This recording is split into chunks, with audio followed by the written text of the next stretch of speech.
Pernikahan seharusnya menjadi tempat paling aman untuk pulang. Tempat dua hati saling percaya, tanpa curiga, tanpa rahasia. Tapi bagaimana jika orang yang paling kita jaga justru menjadi orang yang paling melukai? Ini bukan kisah tentang kurangnya cinta.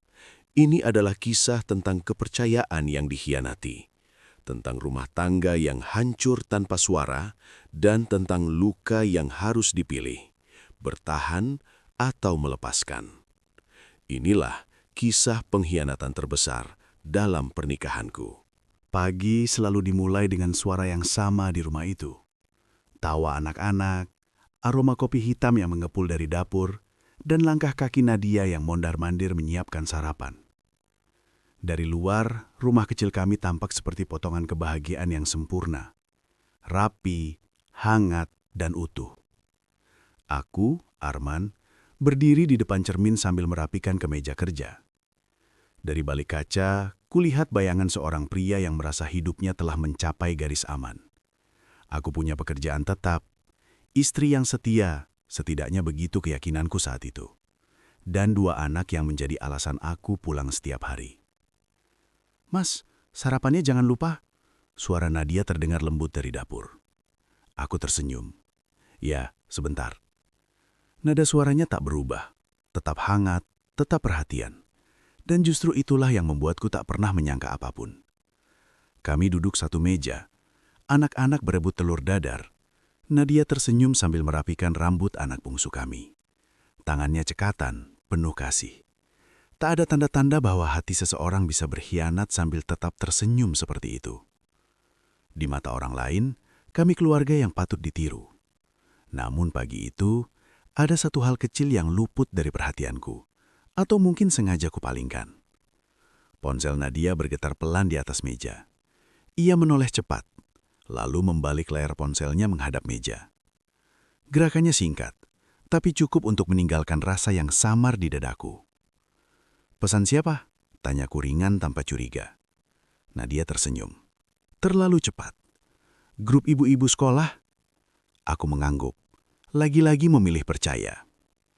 Siang hari, aku bekerja seperti biasa. Namun pikiranku tak sepenuhnya di kantor.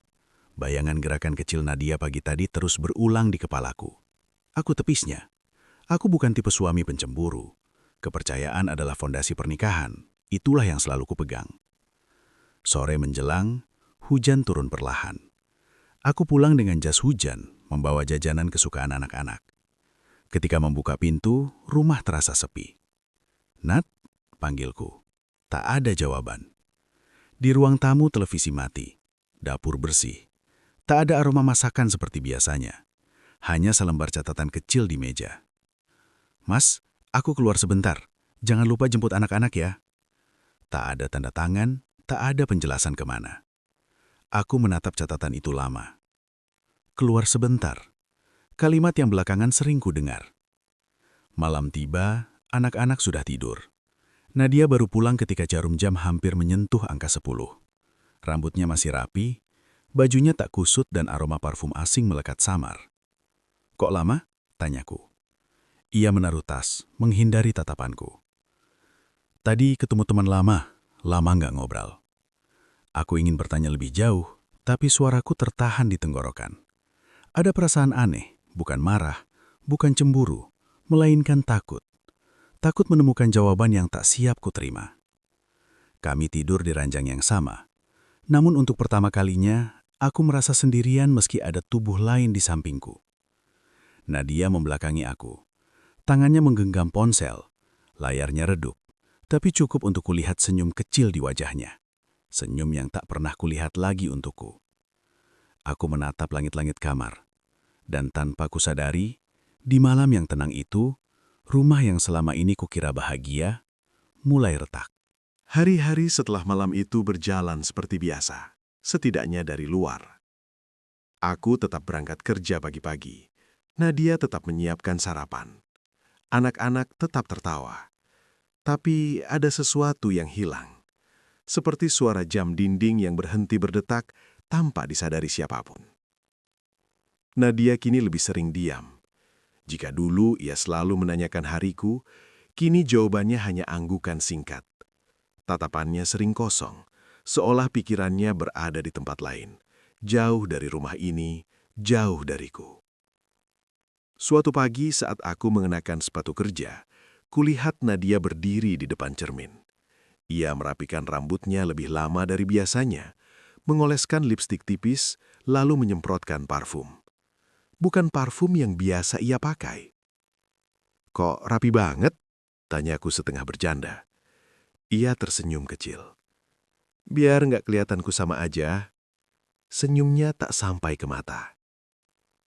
Aku mulai pulang lebih cepat, berharap bisa menemukan kembali kebersamaan yang hilang. Tapi rumah sering kosong, atau jika Nadia ada, ia sibuk dengan ponselnya. Satu sore aku duduk di sofa menemaninya. Ia tertawa kecil menatap layar. Bukan tawa yang dibuat-buat, tawa lepas yang sudah lama tak kudengar darinya. "Lagi lihat apa?" tanyaku. Ia tersentak. Layar ponselnya langsung dikunci. "Video lucu?" Aku mengangguk. Lagi-lagi mengangguk. Namun hatiku mulai lelah dengan kebohongan kecil yang terus menumpuk. Malam hari aku mencoba bicara. "Nat, kita kenapa akhir-akhir ini?" Ia menatapku sebentar, lalu menghela napas panjang. "Mas terlalu mikir, aku capek. Jangan semuanya dibesar-besarin." Kalimat itu menusuk, bukan karena keras, tapi karena dingin. Aku terdiam. Aku tak ingin jadi suami yang menuntut. Aku takut jika aku mendorong terlalu keras, ia akan semakin menjauh. Kami tidur dengan jarak di antara kami. Jarak yang tak kasat mata, tapi terasa begitu nyata. Hari demi hari, perubahan itu semakin jelas. Nadia sering pergi tanpa penjelasan detail. Ia membawa ponselnya kemanapun, bahkan ke kamar mandi. Jika aku mendekat, ia langsung menutup layar. Aku mulai bertanya-tanya pada diriku sendiri. Apakah ini cemburu atau insting seorang suami? Di tengah kebingunganku, satu hal yang paling menyakitkan adalah sikap Nadia pada anak-anak. Ia tetap ibu yang baik, tersenyum, memeluk, menyiapkan makan malam. Seolah hidupnya hanya terbagi dua, satu untuk keluarga, satu lagi yang tak boleh aku sentuh. Suatu malam hujan turun deras. Nadia belum pulang. Aku duduk di ruang tamu, ditemani suara hujan dan detik jam dinding yang semakin terasa keras. Pukul 9, 10, 11.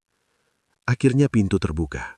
Nadia masuk dengan wajah lelah, tapi ada sisa senyum yang belum sepenuhnya hilang. "Maaf mas, tadi ketemu teman, gak kerasa waktunya." Aku menatapnya lama. "Apa aku masih penting buat kamu?" Pertanyaan itu keluar begitu saja, tanpa rencana, tanpa nada tinggi. Nadia terdiam, terlalu lama untuk sekedar mencari kata. "Mas capek, istirahat aja." Ia berjalan ke kamar, meninggalkan aku sendirian di ruang tamu. Malam itu aku sadar, kadang yang paling menyakitkan bukanlah kebohongan, melainkan ketika seseorang memilih diam saat kita meminta kejujuran. Dan disitulah, tanpa kusadari, hatiku mulai bersiap menghadapi sesuatu yang jauh lebih gelap dari sekedar perubahan sikap. Malam itu datang tanpa tanda apapun. Tak ada pertengkaran, tak ada teriakan. Hanya kelelahan yang menggantung di udara, seperti firasat buruk yang tak bisa dijelaskan. Nadia tertidur lebih dulu. Wajahnya tampak damai. Terlalu damai untuk seseorang yang hatinya sedang menyimpan rahasia. Lampu kamar redup, hujan turun tipis di luar jendela, menambah sunyi yang terasa menekan. Aku belum bisa tidur. Ponsel Nadia tergeletak di sisi ranjang. Layarnya menyala pelan karena notifikasi masuk. Getarannya kecil, hampir tak terdengar, tapi cukup untuk menarik perhatianku. Aku menoleh. Awalnya aku berniat mengabaikannya. Namun mataku menangkap satu nama di layar sebelum cahaya itu redup kembali. Rizal. Dadaku langsung sesak. Nama itu bukan orang asing, bukan rekan kerja, bukan teman sekolah Nadia. Dia adalah sahabatku sendiri.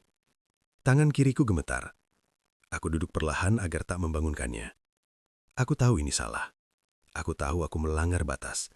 Tapi ada sesuatu dalam diriku yang berkata, jika kamu tidak melihat sekarang, kamu akan menyesal seumur hidup. Aku mengambil ponsel itu. Layarnya terbuka. Tak ada kunci. Seolah ia tak pernah membayangkan aku akan berani menyentuhnya. Satu percakapan terbuka di sana. Pesan-pesan yang tak seharusnya ada dalam pernikahan. Aku kangen. Hari ini pengen ketemu kamu. Aku ngerasa kamu lebih ngerti aku daripada suamimu. Mataku kabur, nafasku pendek-pendek. Setiap kata seperti palu yang menghantam kepalaku tanpa ampun. Lalu pesan terakhir itu muncul. Malam ini, aku ngerasa kamu milik aku sepenuhnya. Aku menutup mulutku sendiri agar tidak berteriak. Aku menatap wajah Nadia, istriku. Perempuan yang kunikahi dengan janji sehidup semati.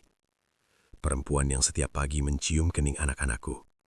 Dan kini, ia tertidur di sampingku setelah menyerahkan hatinya pada pria lain. Pria yang sering duduk di ruang tamu rumah kami. Pria yang memanggilku saudara. Air mataku jatuh tanpa suara. Aku tidak membangunkannya. Aku tidak berteriak. Aku hanya duduk di tepi ranjang sampai pagi menjelang. Jam dinding berdetak pelan seolah menghitung detik-detik hancurnya hidupku. Aku membuka kembali percakapan itu. Bukan sekali, tapi berkali-kali. Seperti orang bodoh yang berharap menemukan alasan untuk memaafkan. Namun yang kutemukan hanyalah kenyataan pahit. Ini bukan satu kesalahan. Ini adalah hubungan. Saat azan subuh terdengar dari kejauhan, aku masih duduk di tempat yang sama. Mata merah, hati mati rasa.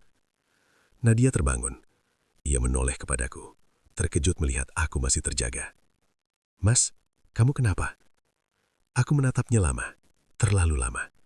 Tanpa berkata apapun, aku meletakkan ponselnya di atas kasur, tepat di antara kami. Wajahnya langsung pucat. Untuk pertama kalinya aku melihat ketakutan di matanya. Dan untuk pertama kalinya juga, aku sadar, bukan aku yang akan bertanya lagi. Kali ini, aku yang akan menunggu pengakuan. Waktu seolah berhenti di kamar itu. Ponsel tergeletak di antara kami, seperti benda terkutuk yang baru saja merenggut seluruh hidupku. Nadia menatapnya tanpa berani menyentuh.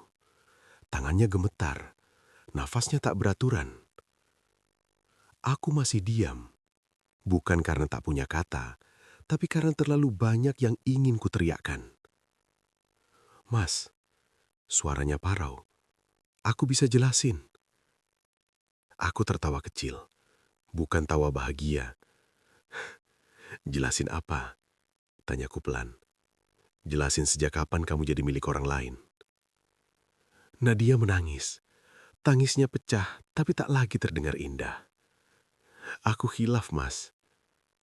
Kata itu, khilaf. Satu kata yang terlalu ringan untuk menghancurkan pernikahan bertahun-tahun. "Sejak kapan?" tanyaku lagi. Ia menunduk. "Awalnya cuma cerita. Aku capek, Mas. Aku ngerasa nggak didengerin. Terus Rizal ada. Dia ngerti aku." Nama itu kembali menusuk. Nama sahabatku sendiri. "Ngerti." Suaraku bergetar. "Ngerti sampai kamu ngasih diri kamu ke dia." Nadia terisak keras. "Aku nggak bermaksud sejauh ini." Aku berdiri. Dadaku sesak. "Kamu sadar nggak, Nat? Kamu bukan cuma bohong sama aku. Kamu bohong sama anak-anak kita." Ia mencoba memegang tanganku. Aku langsung menariknya. Pagi itu rumah terasa dingin meski matahari sudah naik. Anak-anak masih tidur, tak tahu bahwa dunia mereka sedang runtuh perlahan. "Apa kalian pernah tidur bersama?" tanyaku akhirnya. Nadia terdiam. Diamnya adalah jawaban paling menyakitkan. Lututku melemas. Aku duduk di kursi. Bukan karena lemah, tapi karena seluruh kekuatanku baru saja direnggut. "Berapa kali?" tanyaku lagi. Ia menangis lebih keras. "Beberapa kali." Beberapa kali. Berarti bukan salah langkah. Berarti pilihan. "Apa kamu cinta dia?" Pertanyaan itu keluar dengan susah payah. Nadia menggeleng cepat. Aku bingung, Mas. Aku salah. Aku nyesel. Penyesalan yang datang setelah semuanya hancur. Aku menatap wajahnya lama. Wajah yang dulu kucium setiap pagi. Wajah yang kini terasa asing. Kamu tahu apa yang paling nyakitin? Kataku pelan. Bukan karena kamu selingkuh, tapi karena kamu melakukannya dengan orang yang aku percaya masuk ke rumah ini. Nadia menyutup wajahnya. Aku minta maaf. Aku minta maaf. Maaf itu jatuh ke lantai. Tak lagi punya arti. Aku berjalan ke kamar mandi, menatap wajahku sendiri di cermin. Mata merah, wajah pucat. Aku hampir tak mengenali diriku sendiri. Aku kembali ke kamar. Nat, hubungan ini selesai. Ia menatapku dengan panik. Mas, jangan gitu. Aku mau berubah. Aku putus sama dia. Aku janji. Janji. Kata yang seharusnya suci, kini terdengar kosong. Kamu janji ke aku dulu di depan penghulu, jawabku. Dan lihat sekarang. Aku keluar rumah. Udara pagi terasa menusuk.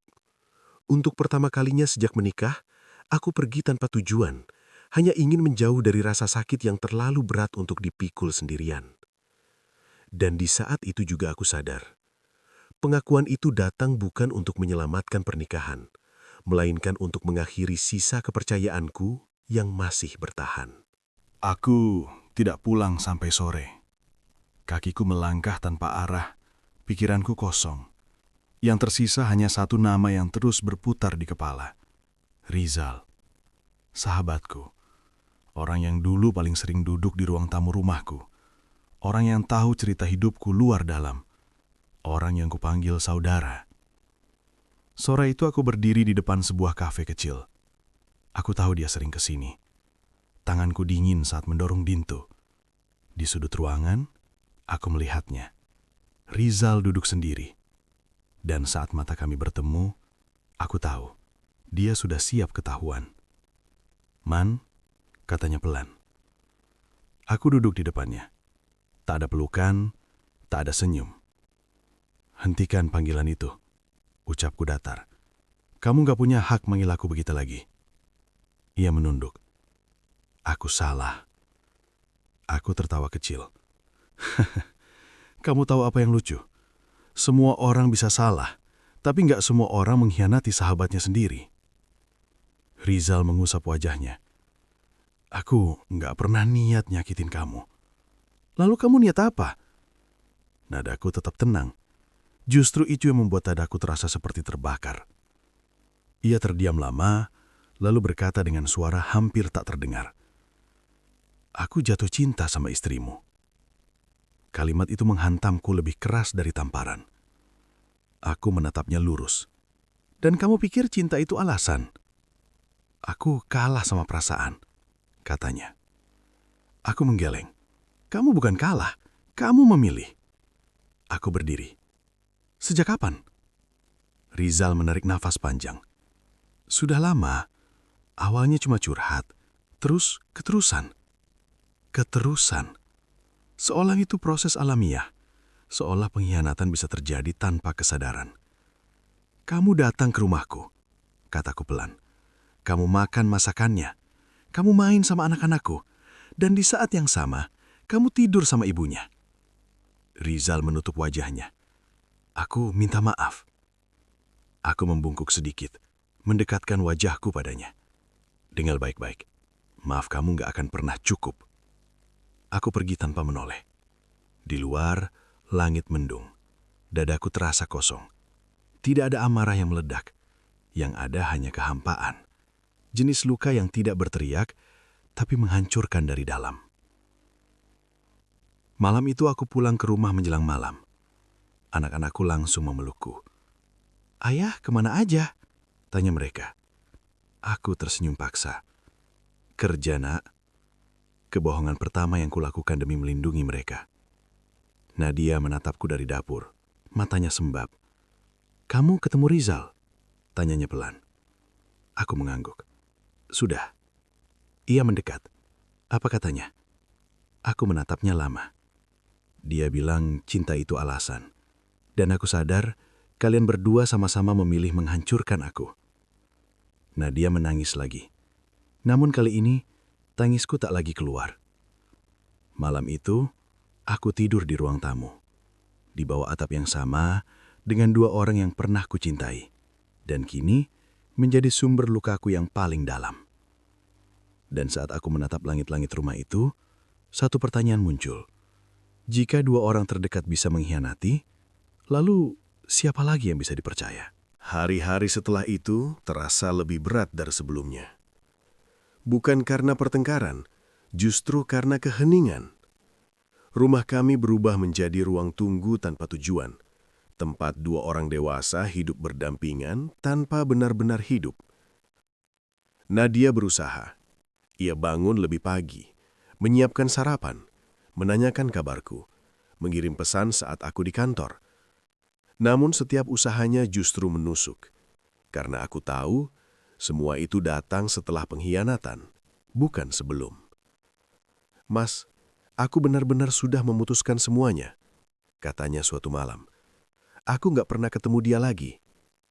Aku mengangguk pelan. Bukan karena percaya, tapi karena lelah bertanya. Kami mencoba tidur di kamar yang sama lagi.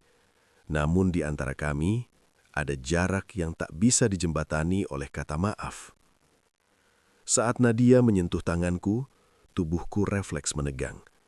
Bukan karena benci, tapi karena ingatan. Setiap sentuhannya mengingatkanku bahwa sentuhan itu pernah diberikan pada orang lain. Ia menangis dalam diam. Aku menatap langit-langit kamar. Dua orang dewasa terluka dalam satu ranjang yang sama, tanpa satupun tahu cara menyembuhkan yang lain. Di kantor, aku sering melamun.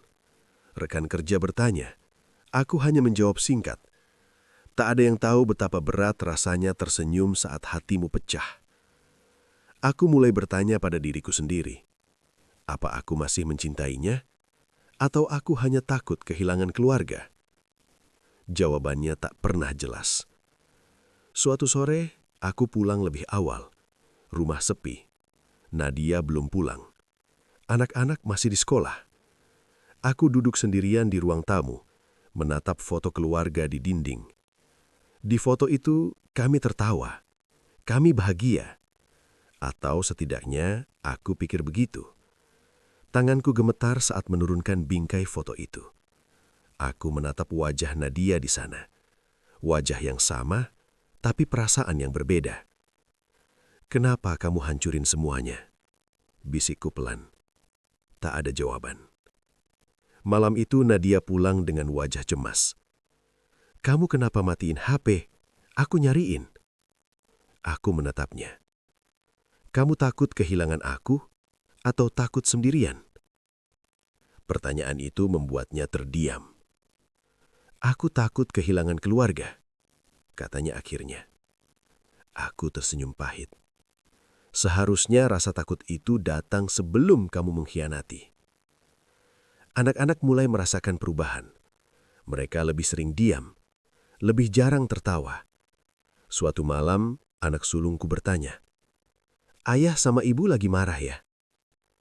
Pertanyaan sederhana itu membuat dadaku sesak. Aku memeluknya erat. "Enggak, Nak. Ayah sama ibu cuma lagi capek." Aku berbohong lagi. Dan kebohongan itu terasa lebih menyakitkan daripada kebenaran. Malam itu aku duduk sendirian di teras. Angin dingin menyentuh wajahku. Di kepalaku hanya ada dua pilihan. Bertahan dan hidup dengan luka setiap hari, atau melepaskan dan menghancurkan mimpi anak-anakku. Tak ada pilihan yang benar. Yang ada hanya pilihan yang paling sedikit menyakitkan. Dan disitulah aku sadar, kadang cinta tidak cukup untuk menyelamatkan pernikahan yang telah kehilangan kepercayaan. Rumah itu masih berdiri. Dindingnya sama, perabotannya sama, tapi rasanya berbeda, seperti tempat yang ditinggalkan oleh penghuninya. Meski kami masih ada di dalamnya. Aku dan Nadia hidup seperti dua orang asing yang terikat rutinitas. Kami berbicara seperlunya, tentang anak, tentang jadwal, tentang hal-hal yang tak menyentuh perasaan. Tak ada lagi tawa, tak ada lagi sentuhan. Jika kami bertemu di lorong rumah, kami saling memberi jalan, bukan karena sopan, tapi karena tak tahu harus berkata apa. Pagi hari, anak-anak bersiap sekolah dalam diam. Biasanya Nadia cerewet mengingatkan ini itu. Kini ia hanya menatap, seolah takut salah bicara. Anak bungsuku memegang tanganku erat sebelum berangkat. "Ayah jangan pergi ya," katanya lirih. Kalimat itu seperti pisau. Ia belum tahu apa-apa, tapi hatinya sudah merasakan ketidakamanan. Aku mengangguk sambil tersenyum. Ayah di sini. Padahal aku sendiri tak yakin.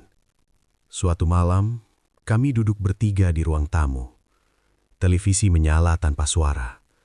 Nadia menatap layar tanpa melihat. Aku menatap lantai. Keheningan itu akhirnya pecah. "Kita begini sampai kapan?" tanya Nadia pelan. Aku menarik nafas panjang. "Sampai kita jujur sama diri sendiri." Ia menoleh. "Apa kamu masih cinta sama aku?" Pertanyaan itu membuatku terdiam lama. Aku pernah mencintaimu sepenuh hati. Tapi sekarang, aku bahkan gak tahu apa arti kata itu lagi. Air mata Nadia jatuh. Namun aku tak bergerak. Anak-anak mulai sering bertanya pada guru, mulai murung. Guru memanggil kami ke sekolah. "Anak bapak kelihatan tertekan," kata wali kelas.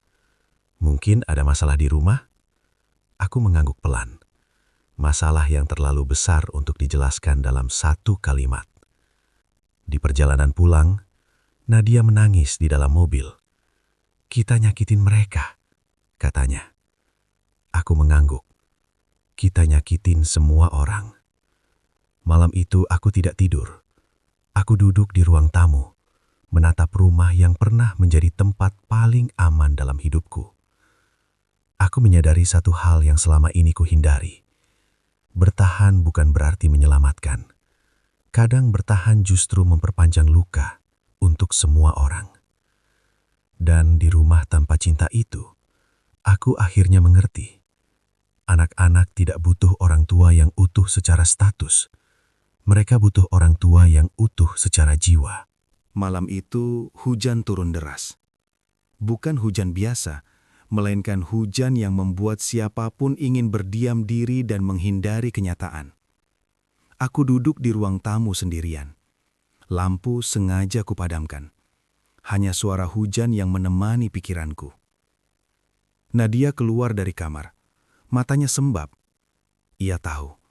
Entah dari caraku diam atau dari cara aku tak lagi menatapnya seperti dulu. "Apa kamu sudah memutuskan?" tanyanya pelan. Aku menoleh perlahan. "Iya." Satu kata itu terdengar lebih berat dari apapun. Kami duduk berhadapan. Jarak di antara kami terasa seperti jurang. "Aku menyerah, Nat," ucapku pelan. "Bukan karena aku gak cinta, tapi karena aku gak sanggup hidup dalam rasa curiga seumur hidup." Nadia langsung menangis. Tangisnya pecah, tak tertahan. "Aku salah, Mas. Aku benar-benar salah. Aku nyesal. Aku rela apapun asal kita tetap utuh." Aku menunduk. "Penyesalan kamu datang setelah kepercayaanku mati." Ia berlutut di hadapanku. Tangannya menggenggam kakiku. "Aku mohon, demi anak-anak." Dadaku seperti diremas. "Justru demi mereka," jawabku lirih. "Aku gak mau mereka tumbuh di rumah yang penuh luka." Pagi itu kami bicara pada anak-anak. Aku berusaha setenang mungkin. Nadia menangis sebelum sempat menjelaskan. "Ayah dan ibu gak tinggal serumah lagi," kataku pelan. Anak sulungku mematung. Anak bungsuku langsung menangis, memeluk kaki Nadia. "Kenapa?" tanyanya polos. Aku tak mampu menjawab. Tak ada kata yang cukup sederhana untuk menjelaskan pengkhianatan. Hari-hari berikutnya dipenuhi air mata. Nadia berubah. Ia menjadi perempuan yang sangat menyesal, sangat ingin memperbaiki, tapi semuanya sudah terlambat. Ia sering memandangku lama, seperti ingin mengulang waktu. Aku mengemas barang-barangku dengan tangan gemetar. Setiap pakaian terasa seperti kenangan yang harus kutinggalkan. Di ambang pintu, Nadia memanggilku. "Mas," aku berhenti. "Maafkan aku," katanya lirih. Aku menoleh. "Aku sudah memaafkan," jawabku jujur, "tapi aku nggak bisa melupakan." Aku melangkah pergi. Di luar hujan kembali turun. Aku duduk di mobil menatap rumah itu untuk terakhir kalinya sebagai suami. Di balik jendela, kulihat anak-anakku berdiri, melihat ayahnya pergi. Dan disitulah, aku hancur sepenuhnya. Tidak ada musik dramatis dalam hidup setelah perpisahan. Yang ada hanyalah pagi-pagi sunyi, kamar sempit, dan kopi yang terasa pahit meski diberi gula. Aku tinggal di tempat kecil dekat kantor. Tidak nyaman, tapi jujur. Tak ada kepura-puraan di sana. Tak ada senyum yang dipaksakan. Hari-hariku berjalan pelan. Bekerja, pulang, tidur, mengulang. Dan di sela rutinitas itu, luka sesekali datang tanpa permisi. Aku masih bertemu anak-anak. Setiap akhir pekan aku menjemput mereka. Kami makan sederhana, tertawa seadanya. Namun selalu ada momen saat mereka bertanya hal yang membuatku terdiam. "Ayah, kapan kita tinggal bareng lagi?"